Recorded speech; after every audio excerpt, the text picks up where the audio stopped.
Olá, tudo bem? Prazer. Meu nome é Lucas Carvalho Santos, sou monitor de Direito Penal e hoje vamos tratar de um tema muito interessante.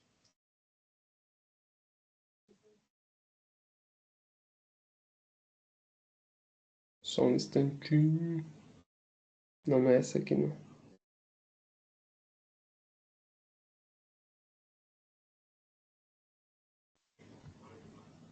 Essa aqui. Vamos tratar de um tema de vários temas hoje. Dentre eles, medidas de segurança, detração e remissão da pena. Primeiro, abordaremos origem histórica, o conceito da natureza jurídica, quem se aplica e como se aplica. Primeiro, importante ressaltar que fazer uma diferenciação entre medidas de segurança e pena. Ambas fazem parte do mesmo gênero, que é sanção penal. Porém, são espécies diferentes desse mesmo gênero. Pena tem um caráter retributivo, enquanto medida de segurança tem um caráter preventivo, o Estado visa proteger a sociedade daquele que tem uma alta periculosidade, diferente do conceito do pressuposto da pena, que é aplicado a quem tem a ideia de culpabilidade.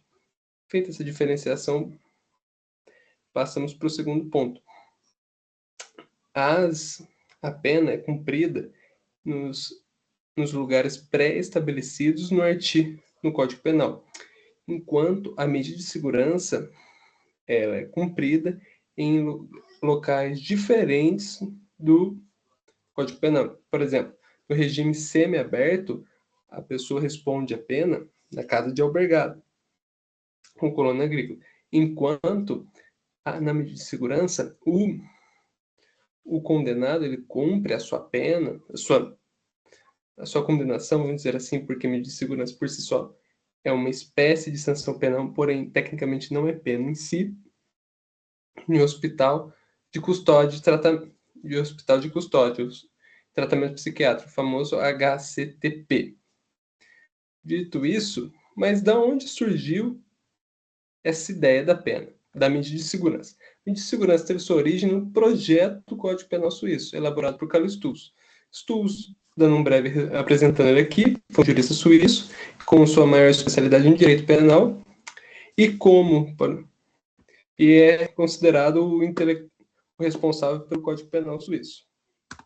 O grande penalista Aníbal Bruno, baseado nessa ideia de que a medida de segurança tem um caráter de prevenção, definiu medida de segurança como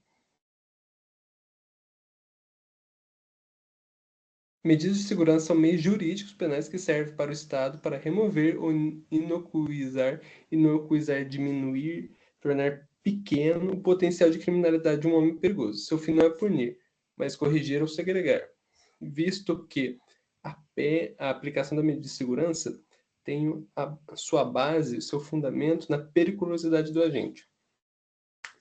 É imposto uma medida de segurança com caráter preventivo, com a ideia de preservar a sociedade e que, assim, assegurando a sociedade que aquele indivíduo não voltará a delinquir, não voltará para a sociedade enquanto não for constatada a sua cessação ou sua diminuição do seu grau de periculosidade. Periculosidade a gente pode entender como o grau que esse indivíduo tem de agredir ou expor perigos aos bens jurídicos.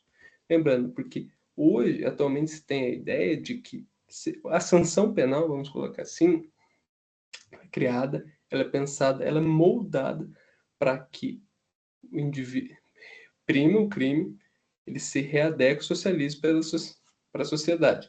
Dessa forma, por exemplo, na pena a gente vê progressão de regimes, a suspensão, o livramento condicional, são as formas de ir lentamente readequando o condenado à sociedade. Com as medidas de segurança, existe um tipo de fiscalização da periculosidade daquele agente, determinada no artigo 97, parágrafo 1º do Código Penal, que o juiz estabelecido o tempo mínimo de cumprimento, que é de 1 a 3 anos da medida de segurança, durante esses anos, ou quando o juiz entender que é possível, esse indivíduo será submetido a um tratamento, por meio de uma perícia médica, uma equipe médica, uma perícia, para constatar seu grau de periculosidade, traduzindo, se aquele indivíduo ainda tem uma probabilidade muito grande de vir a ferir bens jurídicos, se ela continuou ou se ela foi diminuída para que ele possa ser livrado dessa sanção penal. A quem se aplica a medida de segurança, ela foi pensada naquelas pessoas que não têm essa capacidade essa ideia de culpabilidade. De que quais são os pressupostos da culpabilidade? Um dos principais: a potencial consciência da licitude e exigibilidade de conduta diversa. Para os inimputáveis, que estão descritos no caput do artigo 26 do Código Penal, eles não possuem essa consciência, eles não são dotados dessa consciência. Então, por isso, a medida de segurança foi criada justamente para essas pessoas que não têm esse discernimento de agir conforme o direito, de agir conforme a lei. Podemos ver aqui no artigo 26 do Código Penal. Medidas de segurança destinadas aos imputáveis, dependendo do caso concreto, também são destinadas aos semi-imputáveis. Lembrando daquele assunto também, que os menores estão sujeitos a medidas socioeducativas pelo cometimento de atos infracionais. As medidas de segurança, via de regra, se aplicam aos inimputáveis, aqueles que, por retardo ou deficiência mental, não têm o discernimento necessário para a prática do ato. O que quer dizer com isso? Que, por alguma deficiência mental, ele não tem discernimento algum. Então, o Estado entende que não seria justo, não seria conforme a ideia atual de pena, imputar uma pena a essa pessoa. Então, foram criadas medidas de segurança. Por isso que é cumprida, por exemplo, em hospitais. Em relação aos semi-imputáveis, que são as pessoas que se encaixam na hipótese descrita no parágrafo único do artigo 26, são os que não têm possuem um certo discernimento, porém não possuem completamente total discernimento para que seja aplicado uma pena. Em relação a eles, o juiz tem a faculdade, ou seja, ele pode escolher aplicar a medida de segurança ou uma pena diminuída de 1/3 a 2/3, mas porém vai conforme o entendimento, o caso concreto. Vitória, Ana Clara, tudo bem? Muito obrigado por ter entrado. Tá dando para entender? Vocês estão com dúvidas? Estou falando muito rápido, estou falando muito devagar, tá confuso, tá bom? Tá joia? Posso continuar assim? Ok, tá. Então tá. Seguindo aqui, como se aplica? Ela é regrada no Código Penal pelos seguintes artigos, 96 a 99. Vamos dar uma olhadinha?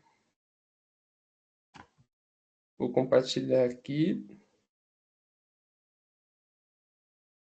Só um minutinho.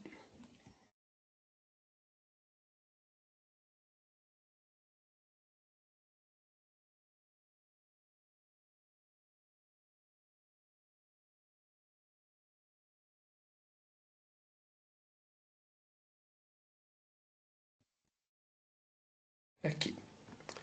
Ó, o artigo 96, ele classifica.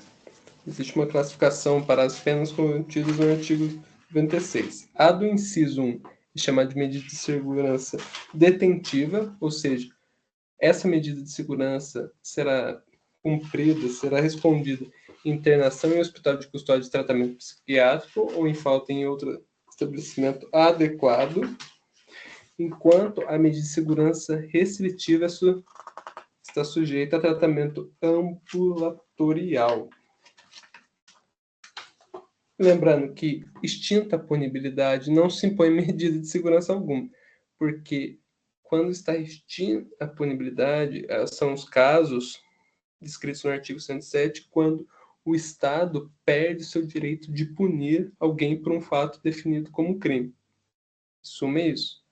Extinção da punibilidade. Quando o Estado perde esse direito ius puniendi de imputar uma pena a alguém que cometeu um crime.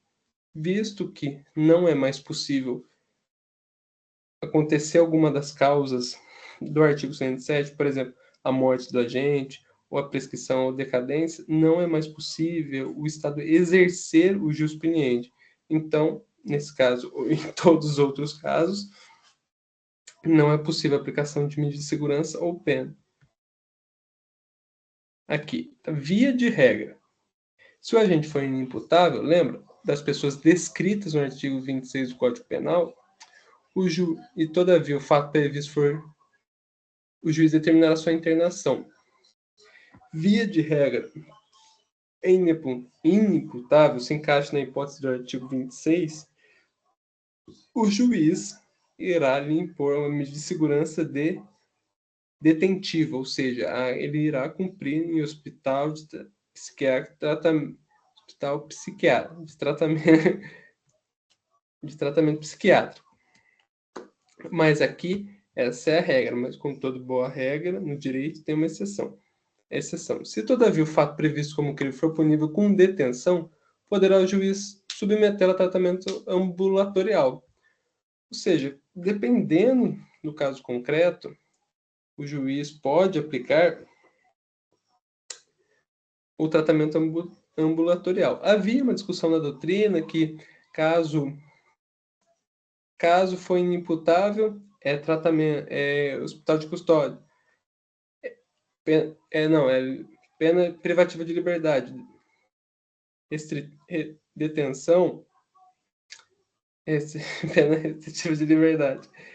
Via de regra, reclusão, via de regra, era hospital de custódia. Era punido com detenção, tratamento ambulatorial, mas isso hoje já está superado. O juiz precisa analisar o caso concreto. Ele vai aplicar, se caso o detento o apenado precise de tratamento em hospital de custódia, será aplicado isso. Caso ele precise de tratamento ambulatorial, será concedido essa medida de segurança para ele. Aqui, lembra? Via de regra, como todo... Lembra dessa história da pena máxima? Aqui, o tempo máximo de cumprimento de pena, aqui não é diferente. Vou ler o artigo para vocês e depois vou apresentar as três correntes. A internação ou tratamento ambulatorial será por tempo indeterminado. Lembra daquela história que a medida de segurança é destinada a agentes perigosos,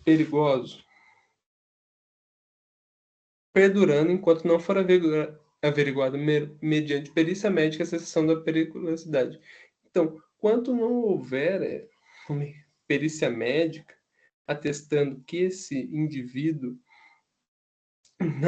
não possui mais esse grau de periculosidade ou é quase inofensivo, ele será libertado. Enquanto não houver essa perícia, ele cumprirá a medida de segurança por tempo indeterminado. Dito isso, há três correntes.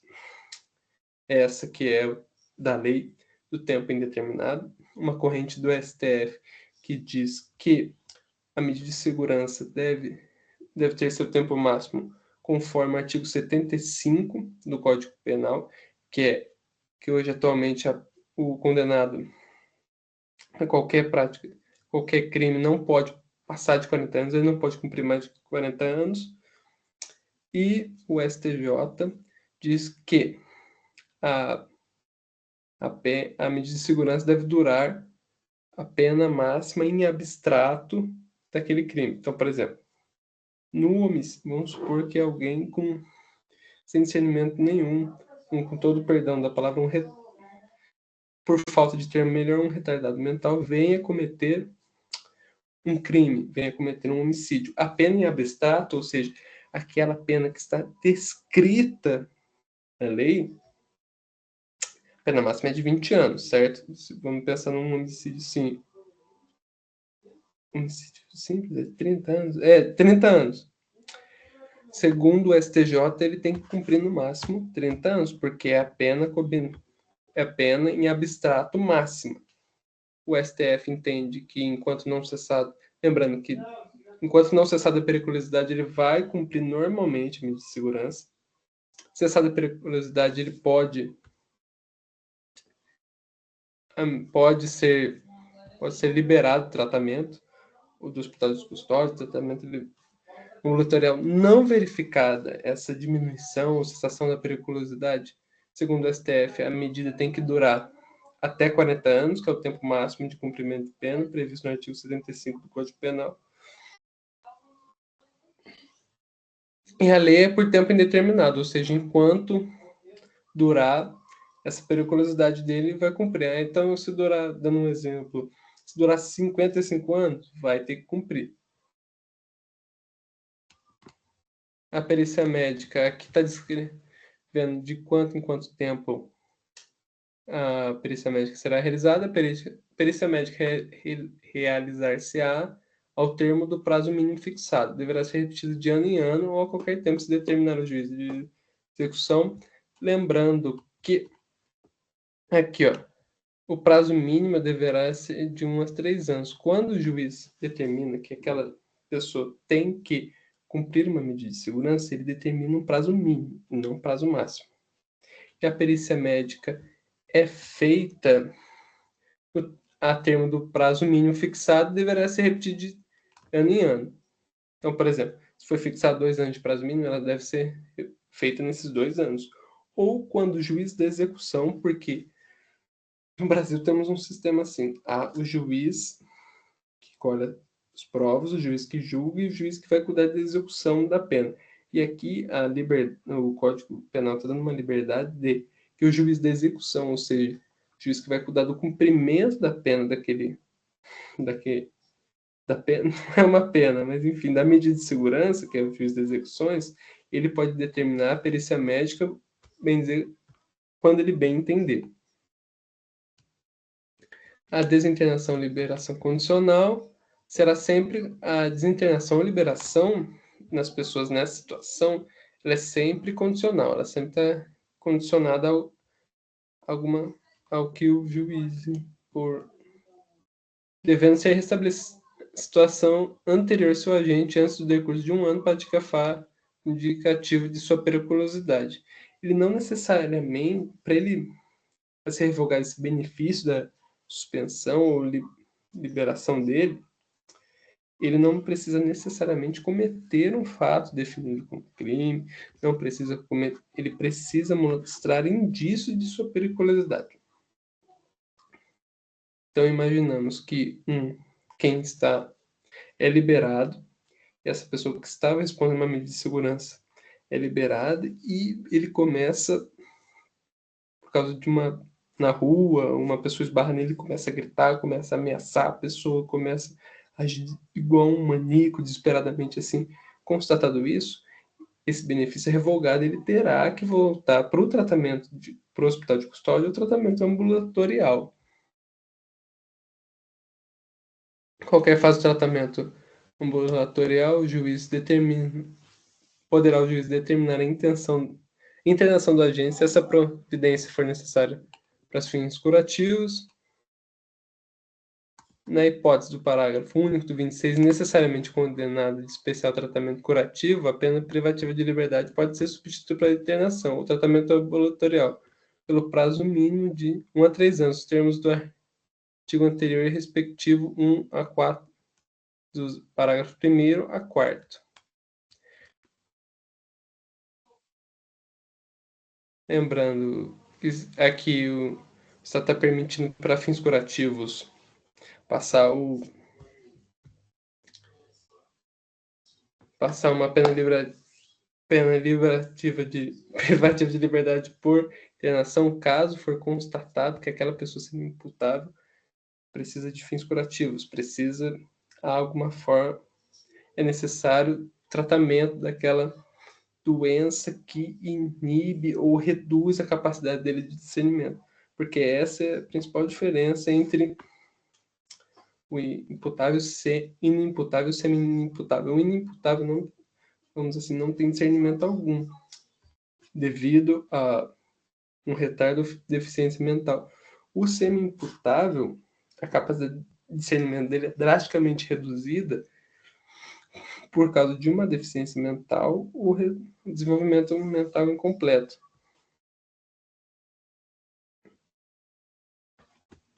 É também interessante vocês lerem os artigos aqui,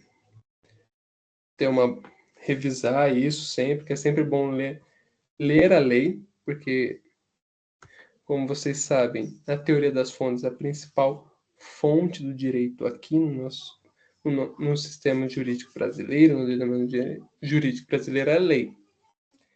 É a fonte principal da onde o direito. Então, é crucial, é realmente importante ler a lei, lendo e relendo a lei. Aqui agora vamos falar um pouco do Instituto da Detração. Detração nada mais é do que um instituto jurídico penal que permite o desconto na pena caso desconto tempo de prisão provisória no Brasil, prisão administrativa ou internação. É descontada a pena definitiva que a pessoa deve cumprir. Ou seja, alguém que já passou um tempo preso antes daquela condenação, esse tempo passado preso vai ser abatido no tempo da condenação definitiva. Então, por exemplo, se ele ficou preso 2 meses provisoriamente, isso vai ser levado em conta na hora da aplicação da pena. Vão tirar 2 meses, que ele já cumpriu. Lembrando, são medidas para não deixar a situação do preso tão drástica, tão forte, a ressocialização. Aqui, ó. Computa-se na pena privativa de liberdade, na medida de segurança, tempo de prisão provisória no Brasil e no estrangeiro, de prisão administrativa e de internação, em qualquer dos estabelecimentos referidos no artigo anterior. Alguma dúvida? Tudo certo? Então tá. Que bom. E vocês gostam de penal? Gostam dessa matéria? Preferem outras? Aqui, a detração tem origem no direito romano, onde já se conhecia, tinha essa ideia que era justo descontar o tempo de prisão provisória da pena total. A gente somente incorporou esse conceito para garantir esse instituto, para ser um sistema penal mais justo e garantir realmente a justiça, porque no final das contas isso que é a função principal do ordenamento jurídico, seja do Código Penal, do Código Civil, da Constituição, é garantir a justiça. E atualmente se tem a ideia de garantir uma pena justa, dar uma pena justa ao condenado. Ela garante a natureza jurídica é um direito público subjetivo, é um direito do preso, é um direito do indivíduo de ter sua pena, de ter abatido em sua pena o tempo já cumprido em prisão administrativa, provisória, da pena definitiva, tendo a finalidade de um cumprimento justo e equitativo da pena. A finalidade da detração, ela evita que a pessoa cumpra excessivamente a pena, como é a principal ideia do livramento condicional, da suspensão condicional, que foram justamente criados para evitar esses males do cárcere por pouco tempo. Aqui é a mesma, que Evitar os males do cárcere. Garante que o tempo já passado em prisão provisória ou internação seja considerado, para não haver uma pena exaustiva, uma pena excessivamente longa. Ela assegura a justiça e a proporcionalidade, visando assegurar a proporcionalidade da pena. Ela é aplicável a qualquer pessoa condenada, seja privativa de liberdade ou medidas de segurança, que tenha cumprido tempo de prisão provisória ou administrativa. Lembrando que no direito penal brasileiro admite até o cumprimento em exterior, não precisa ser nem no Brasil. Caso ele responda, fique um tempo preso provisoriamente no exterior, esse tempo é descontado na pena definitiva.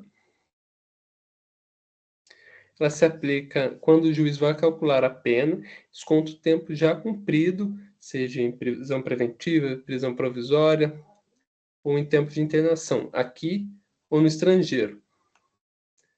Ocorre no momento da sentença ou da execução penal, tendo toda essa ideia de que o apenado, o condenado, não vá cumprir uma pena desnecessariamente excessiva, visando os princípios da proporcionalidade da pena, da dignidade da pessoa humana. A remissão é um instituto que permite a extinção da pena da medida de segurança total e imparcial, em razão dos fatores como bom comportamento do condenado à reparação do dano causado. Aqui, baseado nessa ideia de reeducação do preso, que a pena tem um caráter preventivo, esse instituto visa readequar o preso à sociedade por meio, livrando ele, reduzindo, extinguindo a pena dele por meio de bons comportamentos, ou seja, recompensando ele, caso ele abatendo a sua pena, tirando, extinguindo sua pena, caso ele venha se comportar conforme, de uma maneira que não vá lesar a sociedade, que não vai ferir a sociedade. Então, visando essa ideia de readequação e reinserção do preso, o artigo 126 da Lei de Execuções Penais permite a extinção da pena ou a medida de segurança total e parcial em razão de fatores como bom comportamento do condenado ou a reparação do dano causado. A natureza jurídica, ou seja, é o que é a sua essência, o que ela é para o direito, ela consiste em assegurar ao condenado o direito de ver sua pena extinta ou reduzida, com base no seu comportamento e ações que demonstram a reintegração social. Ou seja, ele tem o direito de ter a pena reduzida ou extinta, caso ele venha se comportar de maneiras que não vá lesar a sociedade. Caso ele estiver demonstrando que as ações dele estão aptas, que por meio das ações dele ele está apto de ser reinserido na sociedade. Condições para esse benefício ser concedido: bom comportamento do condenado, reparação do dano causado à vítima, cumprimento de requisitos legais, conforme a legislação penal, a lei de execuções penais. Ela pode ser total, extinção completa da pena devido a esse bom comportamento, reparação do dano, ou redução do tempo da pena, o que é a remissão parcial, baseado nesse bom comportamento que ele venha a ter. Lembrando, eu vou disponibilizar os slides de novo, o conteúdo desse material não supre um estudo aprofundado sobre a matéria aqui abordada. Lembrando que isso aqui é monitoria para ajudar vocês, para vocês terem uma ideia, revisar o conteúdo na cabeça de vocês, porém, ler a doutrina, principalmente ler a lei, não é substituível. O que eu gosto de brincar? Que a gente complementa o conhecimento, né? A gente não substitui nada. A gente dá as mãos à leitura da lei, da doutrina e da jurisprudência. Eu trouxe umas questões aqui e eu vou mostrar para vocês. A gente responder junto.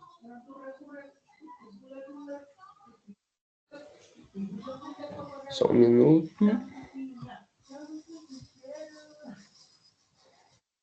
Vamos lá. Já soprei aqui, mas tudo bem. Vou dar. Aqui a Banca CESP, Sebrae, prova de defensor público. lá vai a questão. De acordo com o entendimento do Tribunal de Justiça, STJ, o tempo de duração da medida de segurança deve ser fixado entre 1 e 3 anos, conforme previsto no Código Penal. B. Deve ser definido pelo juiz no momento da sentença com base na análise do caso concreto. C. Não deve ultrapassar o limite máximo da pena abstratamente combinada ao delito praticado. D. Deve corresponder ao tempo necessário para que se afaste a periculosidade. Ou E. E de até 30 anos, independente do crime praticado em razão de previsão condicional, desde que se comprove a periculosidade do agente. Um segundo para vocês responderem, mesmo que eu já tenha dado a resposta ali. Vamos lá. A resposta é a letra C. Por que é a letra C? A súmula 2527 do STJ, ela diz que o tempo de duração da medida de segurança não deve ultrapassar o limite máximo da pena abstrato combinada ao delito praticado. Lembrando que a pena abstrato é a pena máxima descrita na lei.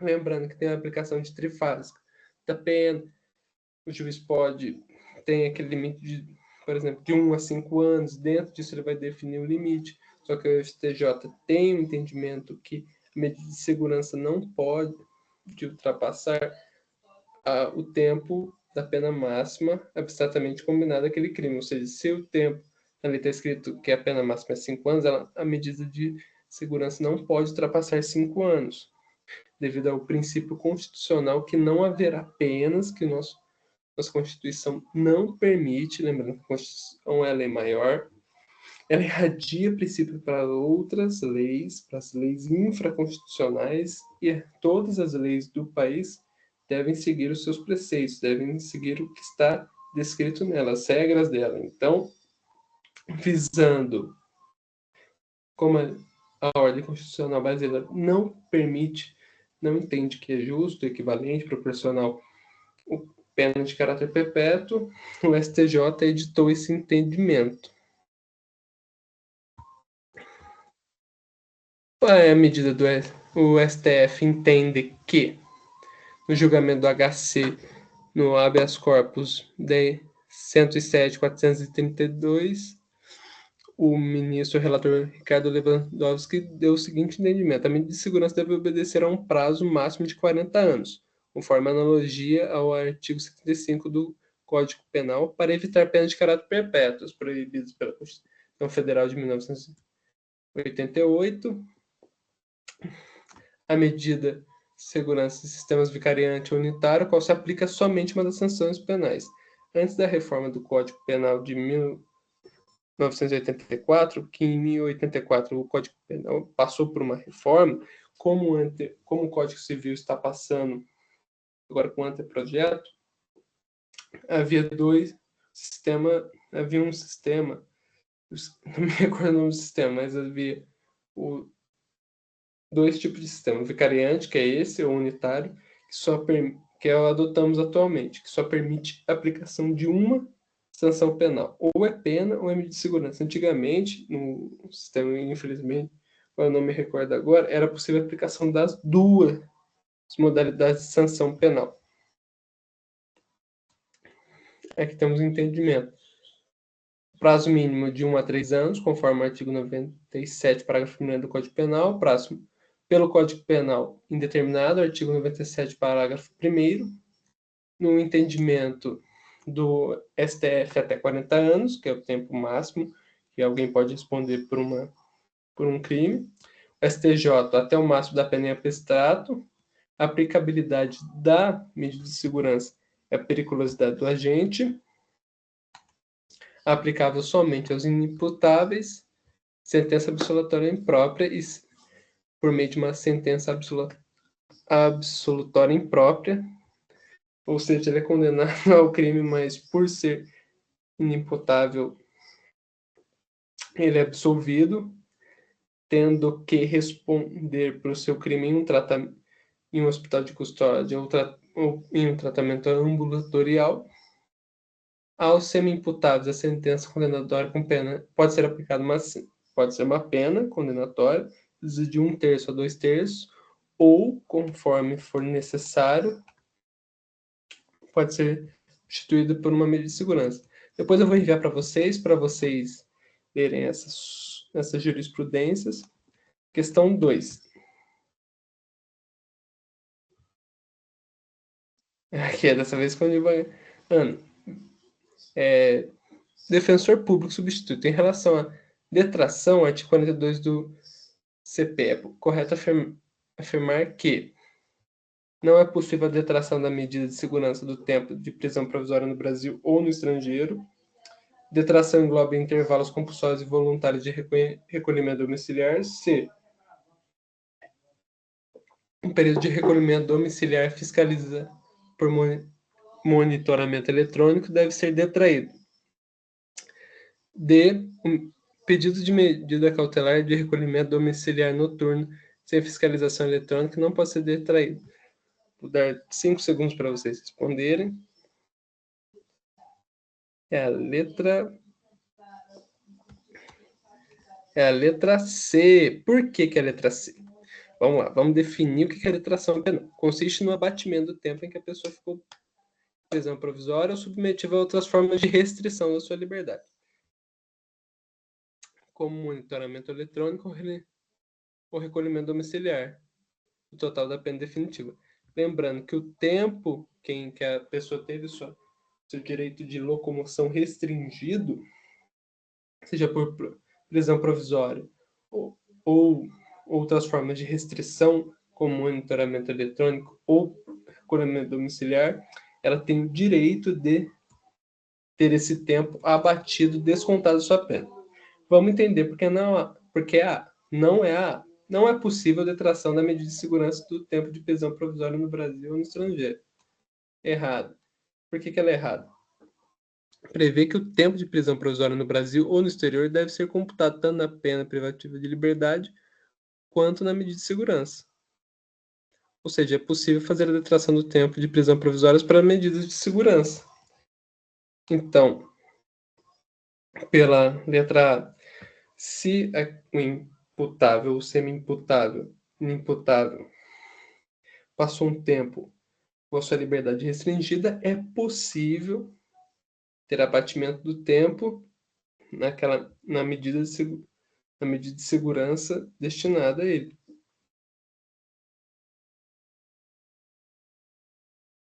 Alternativa B. Detração engloba intervalos compulsórios e voluntários de recolhimento domiciliar. Errada. Mas por que ela é errada? Segundo o STJ, no habeas corpus 140.214, somente os períodos de recolhimento compulsório, ou seja, quando a pessoa é obrigada a permanecer na casa dela por uma decisão emanada de um juiz, podem ser considerados para detração. Os períodos voluntários no quais a pessoa está em casa por vontade própria, ou que lhe foi permitido sair, não podem ser computados, ou seja, só vai ser o instituto da detração só se aplica aos períodos de recolhimento compulsório, ou seja, aqueles em que o juiz, por uma ordem judicial, determinou que aquela ficasse em casa. Lembrando que a detração ela só é aplicável, ela aplica-se ao tempo que você teve sua liberdade restringida. Então, se você teve sua liberdade restringida, você tem o direito de que esse tempo, seja em prisão provisória, recolhimento domiciliar, seja aqui no estrangeiro, seja abatido na sua pena. Por que é C? O período de recolhimento domiciliar fiscalizado por monitoramento eletrônico deve ser detraído. Correto. De acordo com a jurisprudência do Superior Tribunal de Justiça, no habeas corpus 45, 50, 97, 693, o tempo que a pessoa estiver em recolhimento domiciliar, monitorado por tornozeleira eletrônica, inclusive em horários noturnos, aos finais de semana e dias úteis, deve ser computado para a detração penal, pois há uma restrição efetiva em sua liberdade. Lembrando que essa é a lógica. Houve restrição da sua liberdade? Sim. Então, essa pena, esse tempo restringido, esse tempo com a sua liberdade diminuída deve ser computado para fins de aplicação da pena. Alternativa D. Período de medida cautelar de recolhimento domiciliar, no turno sem fiscalização eletrônica, não pode ser detraído. Por que ela está errada? E por quê? Mesmo sem monitoramento, pelo HC 140.214, entende-se que esse período também justifica a distração, pois é uma restrição à liberdade, independentemente da fiscalização eletrônica.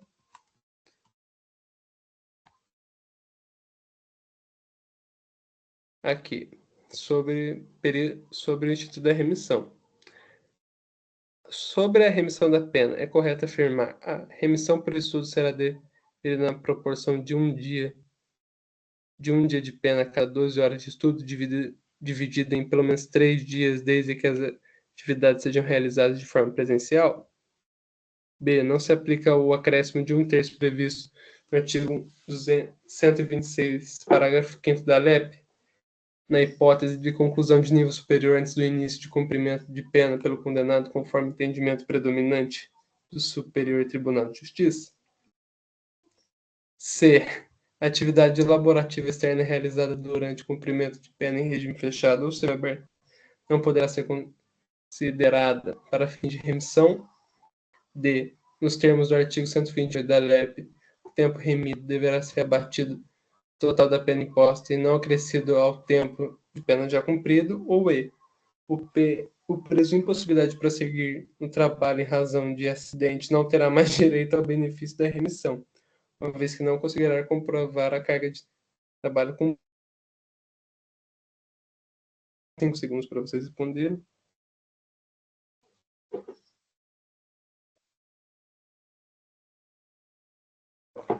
É a resposta. Gabarito é a resposta letra B. Vamos lá, vamos definir o que é remissão da pena. É o benefício que permite ao condenado abreviar o tempo de cumprimento de sua pena por meio de trabalho, estudo ou literatura. Cada dia de trabalho ou estudo pode abater dias da pena imposta. Lembrando que esse instituto foi criado para calmamente, degradativamente reinserir, reeducar o preso. Lembrando que pode ser diminuída ou extinta sua pena devido a esses bons comportamentos que devem ser estimulados no preso para que ele não volte a delinquir, para que os índices de reincidência baixem, que ele consiga se readequar na sociedade. Por que a alternativa A é errada? O tempo de remissão por estudo é de fato um dia de pena para cada 12 horas de estudo, conforme está descrito no artigo 126, parágrafo 1º, inciso 2º da lei. Porém, a lei não exige que as atividades sejam exclusivamente presenciais. O estudo, desde que comprovado, estudo à distância, desde que comprovado, certificado pelo MEC, é válido. Ele terá esse benefício de desconto de um dia da pena a cada 12 horas de estudo. Não importa, não precisa ser presencial. Só precisa que estude, precisa que seja certificado pelo MEC. Porque não é a letra B, não? Porque é a letra B. O STJ ele definiu, ele firmou um entendimento que não cabe remissão por estudo para quem conclui isso no médio superior, antes do início do cumprimento de pena, como foi descrito, como foi definido no habeas corpus 705, 708. O objetivo da remissão é a ressocialização durante o tempo de cumprimento de pena, não premiar estudos já concluídos anteriormente. Viu? Aqui, a principal função da remissão é a ressocialização. Até rima, ó, guarda. Remissão, ressocialização. Remissão, ressocialização.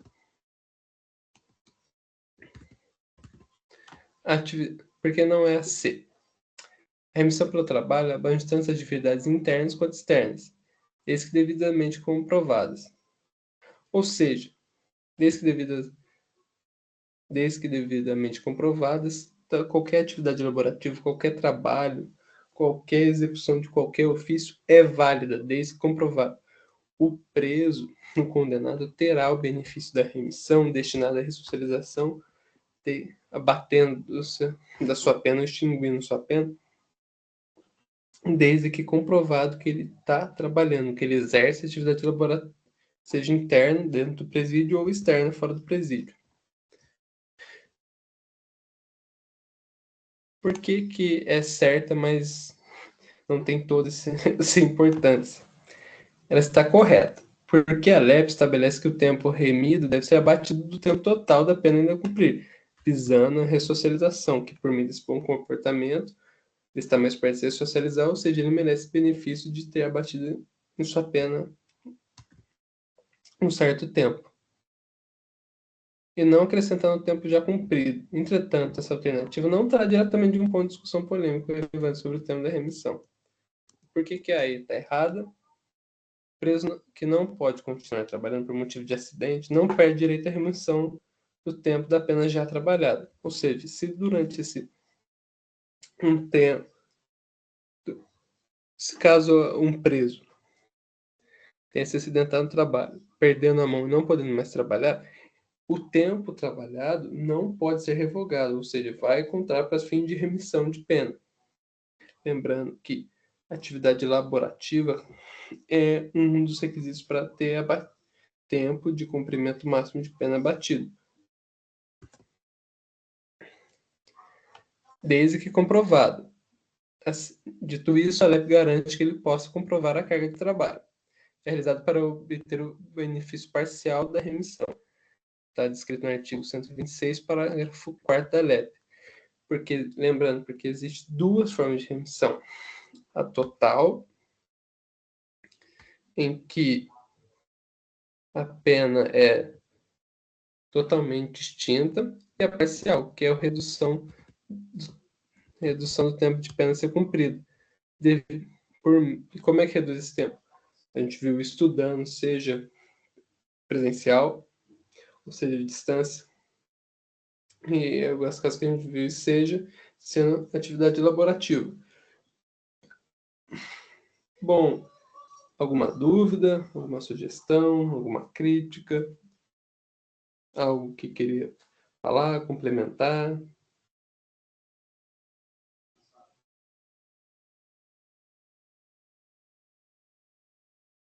Caso não tenha, não tem problema, se não tiver tá tudo jóia, só para saber.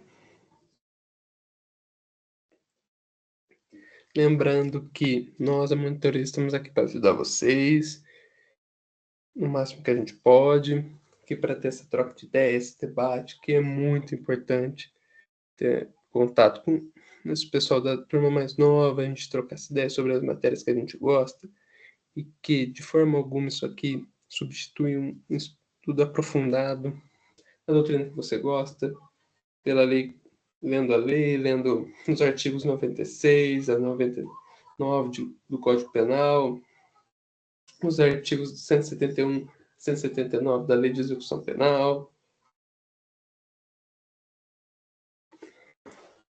Lembrando que, só um adendo final, está dentro da discussão que está tendo sobre os hospitais de custódia, porque o CNJ soltou uma resolução ano passado, dando em março ou maio de 2013, agora de 2023, não me recordo, decidindo pela extinção dos hospitais de custódia e tratamento devido à sua realidade precária, porque infelizmente os inimputáveis são submetidos a teoricamente um lugar que irá tratar deles, mas muitas vezes são condições subhumanas, condições precárias, e visto isso, o CNJ lançou essa resolução que todos os presos, todos os que estão contidos em hospital de custódia, devem ser